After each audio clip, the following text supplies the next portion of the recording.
सुरेंद्र राजपूत, आप ही से शुरू करूंगा। भाषण अच्छा था Surendra Rajput, let me admit.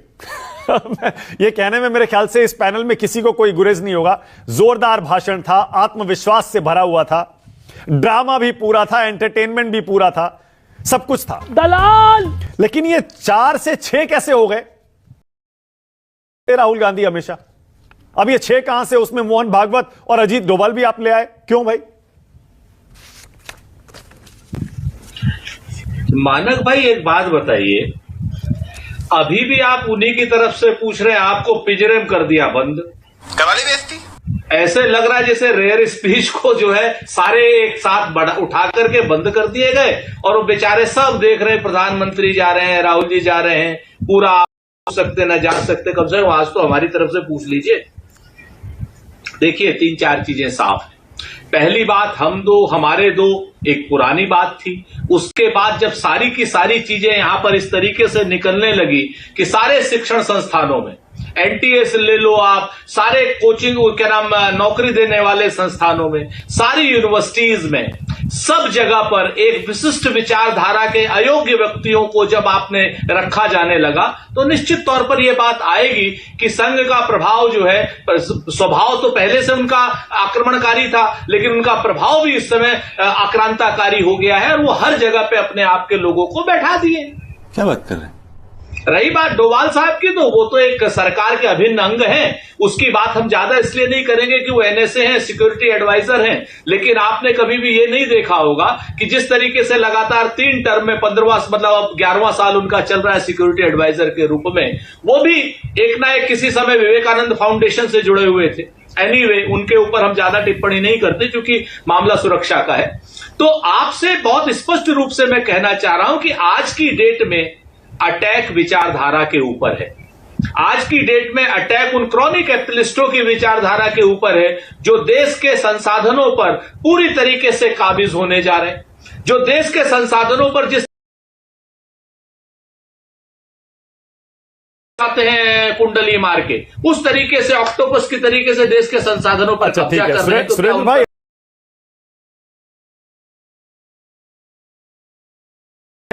वाह, क्या एक्टिंग कर रहा है। लेकिन आपने कहा आरएसएस, कभी आप कहते हैं सरकार और आरएसएस में बनती नहीं है, बीजेपी और आरएसएस भाई पैदा हो गई है, और मोहन भागवत और ये जेपी नड्डा के बयान के बाद मोहन भागवत और उनके बीच तो फिर आप कहते हैं भाई वो अभिन्न अंग है उनका, ये कैसे हो सकता है? हाँ, बिल्कुल बिल्कुल सर। दुकान जो होती है ना सर, वो जो शॉपिंग मॉल वगैरह होता है ना, आपस में कितने भी मतभेद हों सुबह सुबह, लेकिन दुकान खुलने के बाद चाहे वो सेल्समैन और मालिक दोनों के संबंध बड़े मधुर हो जाते हैं, क्योंकि सेल्समैन जो है ग्राहक लेकर के आता है और दुकानदार जो है उसको आपके सामने। तो इन दोनों का संबंध इस तरीके का, सुबह सुबह जितना भी लड़े शाम को ग्राहक के लिए एक हो जाते हैं। इसके आगे का कहेंगे तो मैं आपसे अनौपचारिक रूप से दूसरा सवाल, मेरा अगला सवाल। मुकेश अंबानी की यहां हाल में शादी हुई, उसमें पूरा इंडिया गठबंधन पहुंच गया था, कौन सा नेता नहीं गया?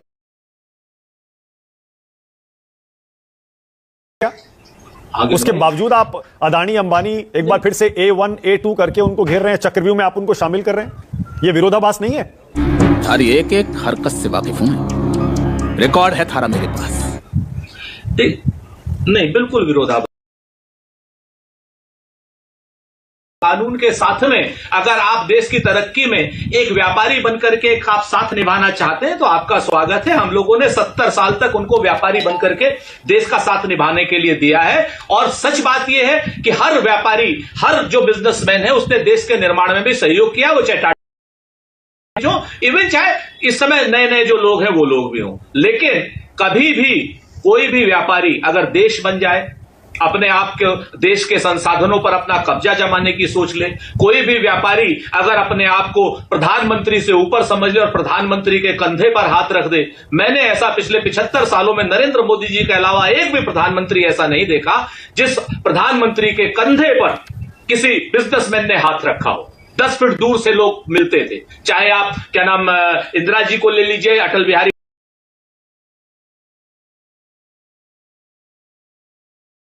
सुरेंद्र भाई, अगर शादी में जाना निजी संबंधों का निभाना होता है तो गांधी परिवार को जाना चाहिए था। सब नेता गए, कौन कौन से नहीं गए बताए? इंडिया गठबंधन के, बीजेपी के, कांग्रेस के सब नेता गए, निजी संबंध निभा देते।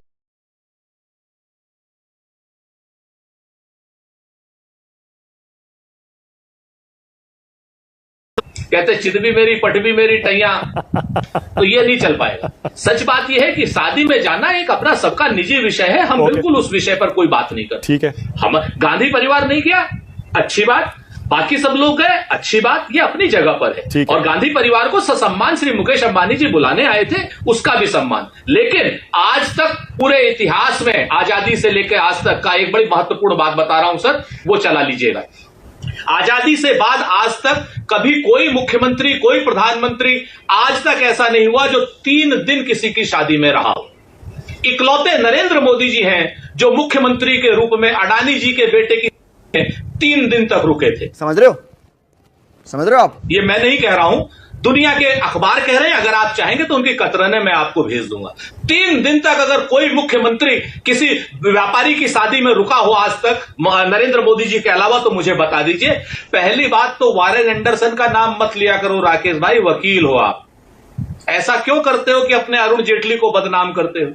अरुण जेटली वकील थे वारेन एंडरसन के, हम नहीं थे, नंबर 1।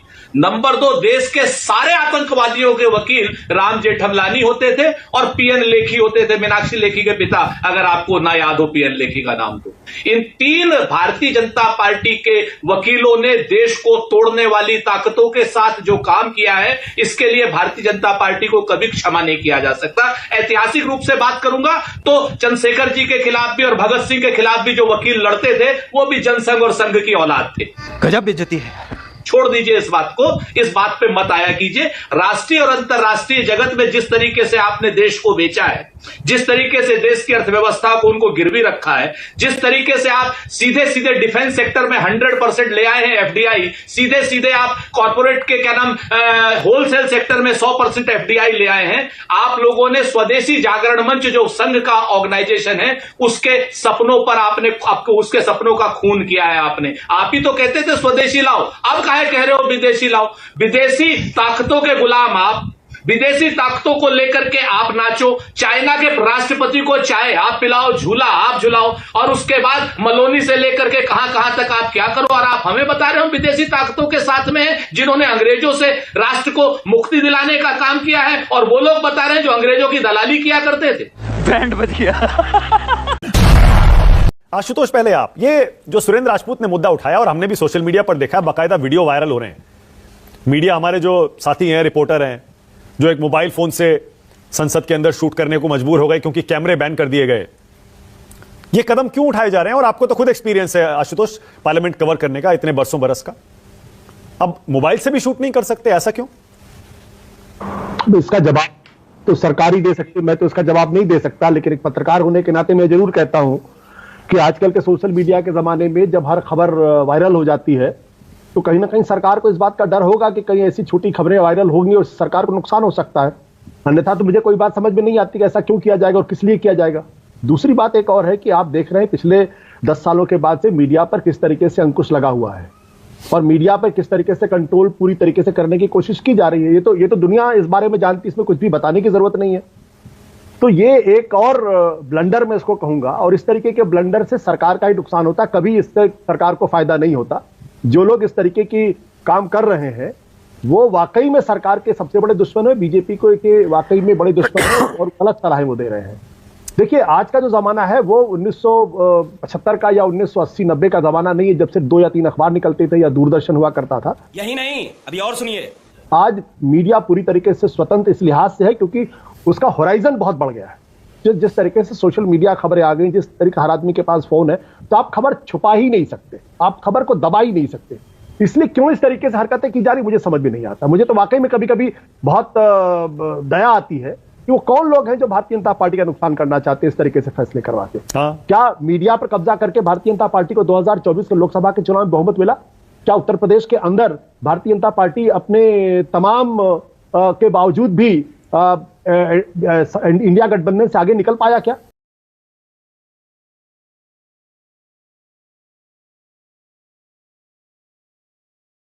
आपके योगी आदित्यनाथ भी हैं, और उत्तर प्रदेश में नरेंद्र मोदी जी भी हैं।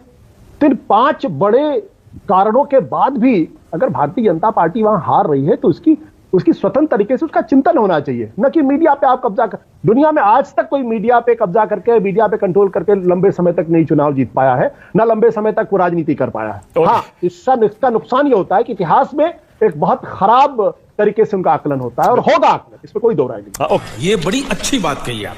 अन्यथा टीवी चैनल्स पे रोज सुबह से शाम तक क्या डिबेट होती है और वहां किस तरीके से सरकार के पक्ष में गुणगान किया जाता है, ये माना कि मैं आपको बताऊंगा नहीं, क्योंकि आपका बहुत लंबा अनुभव है, इसलिए इस पर मैं ज्यादा ना बोलूं तो बेहतर। हाँ, राहुल पे आइए।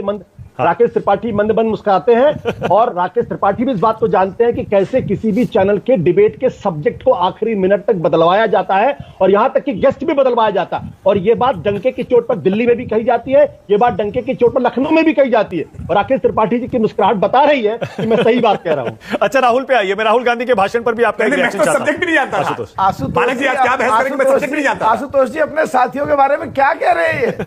बताता हूँ। नहीं, मैं बिल्कुल सही कह रहा हूं। हमारे बहुत सारे साथी आज बिक गए हैं, ये सुनना चाहते तो मैं बोल देता हूं इसको। अच्छा, मुद्दे आशुतोष। और ये मैं डंके की चोट पर कह रहा हूं मलूक जी। पत्रकार बिक गए हैं, ऐसा सब अच्छा नहीं है। नहीं, मैं डंके की चोट पर कह रहा हूं, दोबारा कह रहा हूं। अगर जिसको सुनने में दिक्कत पैदा हो रही है, जिसको तकलीफ हो रही है, वो दोबारा सुन ले। आज हमारे बीच के बहुत सारे पत्रकार बिके हुए हैं, बिक गए हैं।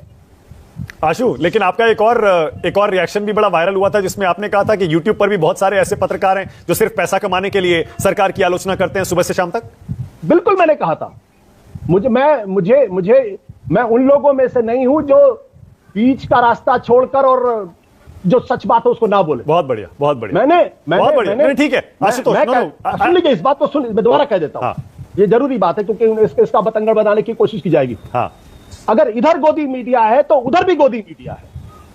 यह पत्रकारिता बिल्कुल नहीं है कि आप सुबह उठे और आप देश के प्रधानमंत्री की तीखी आलोचना करें सोच समझ के, और यह भी पत्रकारिता नहीं कि आप सुबह उठे और सरकार का चरण चुम्बन करें और सरकार और विपक्ष को लगातार गाली। दोनों पत्रकारिता नहीं। बहुत बढ़िया, यू आर राइट ब्रो। अब आशुतोष, राहुल गांधी के भाषण पर आपका एक रिएक्शन मैं चाह रहा हूं। आपको कैसा लगा भाषण, और कंटेंट भी, और उसका जो टोन टेनर था, जोश था वो? देखिए, राहुल गांधी एक बहुत लंबी योजना के तहत वो इस वक्त बोल रहे हैं। वो लंबी योजना क्या है? लंबी योजना क्या है कि भारत में जो सामाजिक न्याय की लड़ाई है, उस प्लेटफॉर्म को अब कांग्रेस पार्टी मजबूती के साथ खड़े होना चाहती। जो कांग्रेस पार्टी ने मंडल कमीशन के समय गलती की थी कि तब वो मंडल कमीशन पे स्टैंड नहीं ले पाई, आज उसको लगता है कि अगर उसको कांग्रेस पार्टी को अपने सामाजिक आधार को बड़ा करना है और सामाजिक आधार को ठीक करना है और बीजेपी का मुकाबला करना है, तो उसको पिछड़ों की, दलितों की राजनीति करनी पड़ेगी। तो ये बहुत गहरी बातें हो रही हैं इस वक्त। और मुझे लगता है भारतीय जनता पार्टी इसी उहापों में है कि योगी आदित्यनाथ के साथ रहे या केशव प्रसाद मौर्य के साथ रहे। अगर योगी आदित्यनाथ के साथ रहते हैं तो उग्र हिंदुत्व की तरफ जाते हैं, अगर आप केशव प्रसाद मौर्य के साथ जाते हैं तो सामाजिक न्याय को अपने साथ जोड़ने की कोशिश करते हैं। बात तो सही है। भारतीय जनता पार्टी को, भारतीय जनता पार्टी के प्रवक्ताओं को भारतीय जनता पार्टी की तारीफ करने वाले पत्रकार चाहिए।